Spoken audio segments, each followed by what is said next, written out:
we're going to do a little fantasy extra here, and there is plenty to talk about.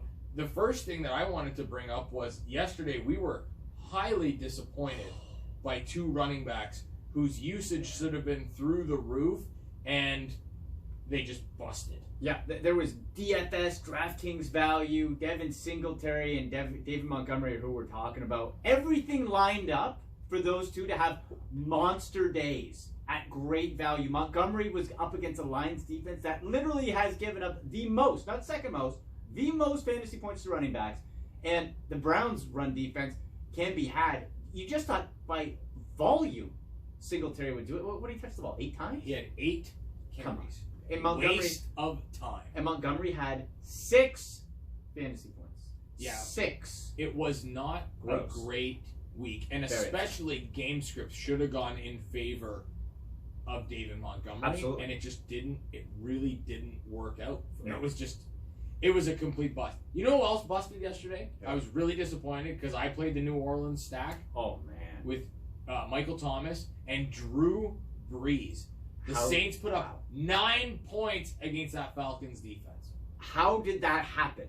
Like, I'm still trying. Like, in the Falcons defense, 6 sacks, and they have done nothing against an offensive line that is very, very good. Against a team that is in the conversation to at minimum get to the NFC Championship game. Like that's where the conversation expectation wise begins for the New Orleans Saints. This is why you have to be very careful of division games.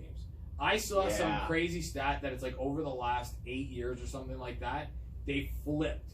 So Atlanta always covers the spread in New Orleans, and New Orleans always covers the spread in Atlanta. Really? It's something really wild like that. I couldn't believe it when I saw it, but it does make sense.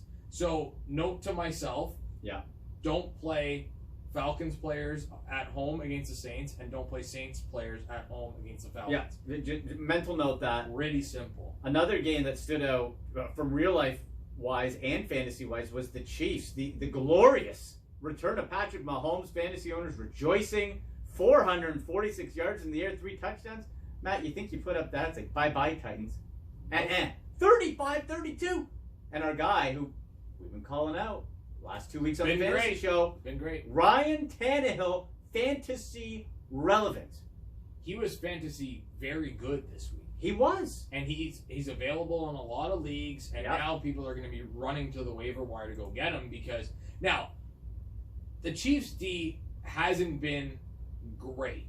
The pass has been improved. They have been better than they were at the beginning of the season. The run defense has been better. They did allow a big touchdown to Derrick Henry. Sure. My least favorite fantasy player, maybe of all time. Guaranteed he goes, when they're back from the bye, Titans are on the bye this week, guaranteed he goes like 8 carries, 30 yards. But he's going to have 2 touchdowns just because that's what he does. Destroy you. Another guy that has been really impressive, and it was a guy that I had told Dynasty owners to keep an eye on. Okay. He has been studly with no Sterling Shepard, and now Evan Ingram out, and that is the 5th rounder from the Giants, Darius Slayton. And this could be a sneaky waiver wire ad for you fantasy owners on a going forward depth basis because the Giants are on bye. So that, to a lot of people, that's okay. I'm going to ignore it because the Giants are on bye. But if you're looking for some depth to make that playoff push, to go on your fantasy playoff run, Darius Slayton, like Sterling Shepard's season is in real risk being put back in concussion protocol. Evan Ingram was out injured, and he's been in and out of the lineup a little bit. Like, you can't sleep on Darius Slayton. Daniel Jones, the chemistry's building, the target share's going up. I love it. He's eating in the Golden Tate shares. That absolutely he is for sure. So some news today, Dwayne Haskins. I'm surprised that this is going to be the starter for the rest of the season for the Washington Redskins. In case you're asking, no, you should not take a flyer or stream Dwayne Haskins this year. And what does that mean for Scary Terry, who's been really good? Man. And doink. I know. Like Case Keenum he did well under Case Keenum. So you'd think, all right, here's the other thing. His college quarterback, they know each other very well. They have that Ohio State chemistry, McLaurin and Haskins. And it's just It's just not there. Maybe yet. Maybe since Haskins now knows he's not, quote, fighting for his job. We're going to see how he learns. That he has all the pro tools. He has a pro-ready tool set. It is just so raw. It'll be very interesting to see McLaurin's upside the rest of the year, what he does. It's kind of a wait and see. We've got some injury news as well to pass along. So Austin Hooper goes for an MRI. He was tight end 1 going into this week on the season. And Devonta Freeman's got a banged up foot. And I know that the guy that you're going to talk about next is someone that you've been preaching about the last couple of weeks. Yeah. I'll leave the floor to you. Oh, thank you, sir. I am one fan of Brian Hill. And the reason is, you looked at him 3 weeks ago. We talked about 3 weeks ago on the show, and then he went off, had the touchdown. The reason he is even more relevant, the backup, the change of pace, Ito Smith is on IR.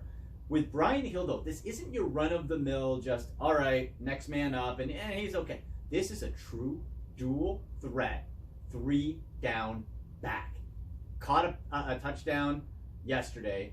He can be explosive through the tackles, and with Devonta Freeman out, this has got to be your top waiver wire priority. Where we warned you last week of don't go nuts on Kalen Ballage with the suspension. And we were right about that. So right. Like, Kalen Ballage was a don't bother. We get thirsty for running backs. Brian Hill, if you got those auction dollars floating around, it's getting late, spend them. Spend them on Brian Hill. Get that man now, because he's going to be good for you this week, probably the next week. And even as just that ultimate handcuff, I think the upside is immense. And Devonta Freeman has a history of injury. So there's a chance that this injury could be bad enough that they just shut him down. They have nothing to play for the rest of the season. So there is one guy that I wanted to bring up. Okay. We only have a couple minutes here. And he's available in a lot of leagues, is my guess. And this team wants to run the ball a lot. And that's Darius Geis. Yes. Tons of talent. He's around. And Darius Geis, I know he's coming off of the knee injury. Another one. Now it was the other knee from the one that he injured in college, and that's fine. But this is a guy who oozes talent. Oh my gosh. I loved him coming out of the draft. And his hands are decent enough that maybe he gets some of that Chris Thompson workload. Now, Chris Thompson, we're still awaiting whether he's going to be back from injury after the bye this week. Yeah, they had that extra week to rest. So we're going to see what happens, but Darius Geis has the talent. And they got to see what they have in this guy. Adrian Peterson's old. No. They know what they've got. He's probably done after this year, although we said that last year.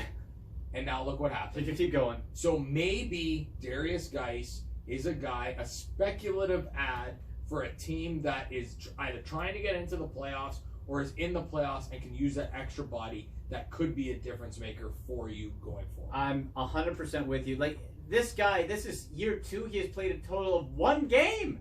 1! Now, out of college, the resume was bulldozer, right? But he's a wrecking ball. And with those 2 knee injuries, I'm going to be interested to see, has he lost anything? Has he lost any of that push? You're right. The talent is absolutely there. I love him as a speculative ad. If you're in a keeper league, heck, maybe you take a little fun. Get him on your roster. Why not? Make a decision. Because if he goes, this Washington team is going to be coming in with a new head coach next year. I doubt they bring Callahan back. You have Dwayne Haskins. They're going to want to go youthful. They have nothing to lose. They're going to play this guy. He could blow out. There's no third knee. He could blow out another knee. Right? Who knows? Man, that would just be so tough to watch. He's a guy that you just want to see succeed because you just want to see the talent. The talent is there. He's played 1 game. And he looked really good in the preseason, too. He did. So I love that pickup. If you can't get yourself Brian Hill, again, spend up people. If you've been saving that number 1 waiver priority, use it. Get him. Because you can never have too many running backs. We know that. No, that is absolutely 100% certain. We got to hit the break. Coming up after the break, we're going to reset a little bit of Leafs, a little bit of Raptors as we